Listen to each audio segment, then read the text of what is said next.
Xitoyliklar natriy ionli akkumulyatorni ishlab chiqarishdi. Bu batareya energetika olamida haqiqiy inqilobga sabab bo'lishi mumkin. Xitoyning CATL kompaniyasi elektr transport va energiya saqlash tizimlarining kelajagini o'zgartira oladigan natriy ionli akkumulyatorlarni taqdim etdi. Odatdagi litiy ionli batareyalardan farqli o'laroq, ularda natriy ishlatiladi. Natriy esa arzon va hamma joyda mavjud bo'lgan element bo'lib, uning zaxiralari deyarli cheksizdir. Bu bunday akkumulyatorlarni ishlab chiqarishni sezilarli darajada arzonroq va ekologik jihatdan toza qiladi. Asosiy xususiyatlari esa hayratlanarli.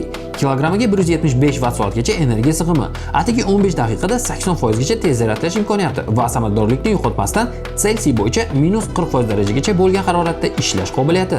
Batareya yonishga chidamli va kuchli sovuqdan qo'rqmaydi. Buni elektromobillar, dronlar va zaxira quvvat tizimlari uchun ideal qiladi. CATL Naxtra akkumulyatorlarining ommaviy ishlab chiqarilishi 2025-yil dekabr oyiga rejalashtirilgan. Ekspertlarning fikricha, aynan natriy ionli texnologiyalar litiydan keyingi evolyutsiyaning navbatdagi bosqichi bo'lishi elektromobillarni yanada hamyonbop, energetikani esa barqaror va xavfsizroq qilishi mumkin. Siz esa yanada qiziqarli xabarlarni o'tkazib yubormaslik uchun bizga obuna bo'lishni unutmang.